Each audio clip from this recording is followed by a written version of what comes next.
नमस्कार. लीनाचे स्वयंपाकघरमध्ये मी लीना आपलं स्वागत करते. शाळा चालू झाल्यामुळे डब्याला काय बनवावं असा प्रश्न प्रत्येकाला पडलेला असतो.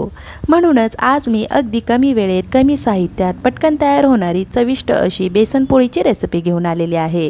चला तर मग आजच्या या रेसिपीला सुरुवात करूयात. पीठ भिजवायला सोपं पडेल असं पातेलं घ्यायचं आहे. पातेल्यामध्ये 1 कप बेसन पीठ घालूया. पीठ चाळून घ्यायचं आहे. अर्धा टीस्पून हळद, 4 हिरव्या मिरच्या मिक्सरमध्ये वाटून घेतलेल्या आहे. हवं असल्यास तुम्ही हिरव्या मिरचीचा ठेचासुद्धा घालू शकता.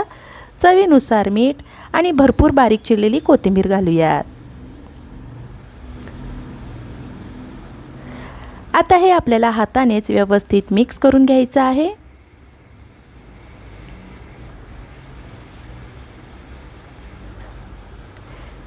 घेतलेले साहित्य व्यवस्थित मिक्स करून झालेलं आहे. कुरकुरीतपणा येण्यासाठी याच्यामध्ये आपण तांदळाचे पीठ किंवा रवा घालणार नाही आहोत. खायचा सोडा घातल्यामुळे पोळी कुरकुरीत होईल आणि त्याला जाळी येईल. याच्यामध्ये आता थोडं थोडं पाणी घालून पीठ सरसरीत भिजवून घेऊयात. पिठामध्ये गुठळ्या राहणार नाहीत ही एक महत्त्वाची काळजी घ्यायची आहे.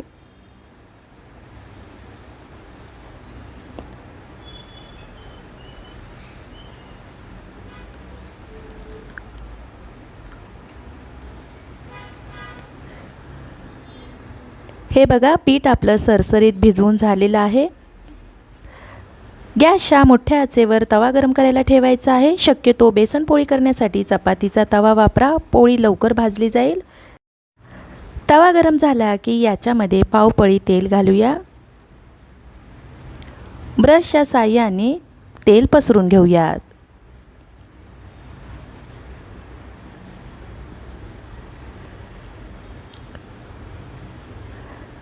तवा आपला चांगला गरम झालेला आहे. चिमूटभर खायचा सोडा घालून पळीच्या साहाय्याने मिक्स करून घेऊयात.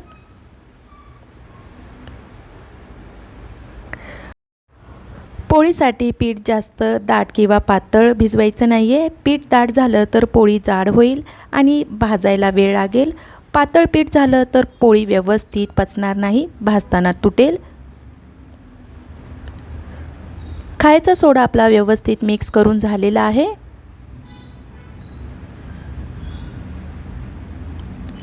आता आपण पोळी करायला घेऊयात. पोळी तव्यावर घालायच्या अगोदर खालून वरपर्यंत व्यवस्थित हलवून घ्यायचं आहे. तसेच पोळी तव्यात घालायच्या अगोदर गॅसची आच कमी करायची आहे. पळीच्या साहाय्याने मिश्रण तव्यामध्ये ओतूया.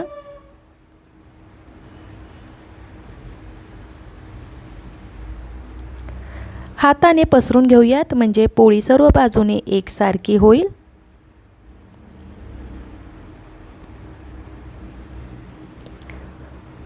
पोळी भाजायला घातल्यानंतर गॅसची आच आता मध्यम ठेवायची आहे. हळूहळू पोळीला जाळी सुटायला लागलेली आहे. पोळी व्यवस्थित पलटता यावी म्हणून आपण कडेने थोडेसे तेल सोडूयात.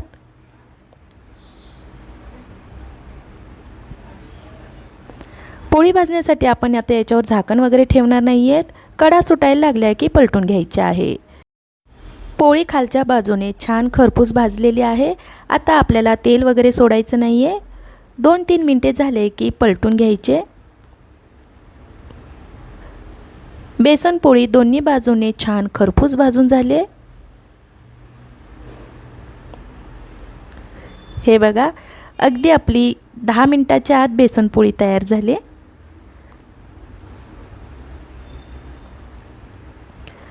आणखीन एक पोळी तुम्हाला मी करून दाखवते.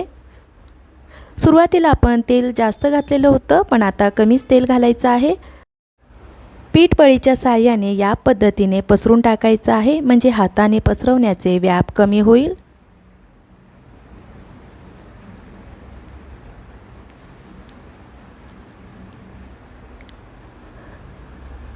कडेने तेल सोडूयात.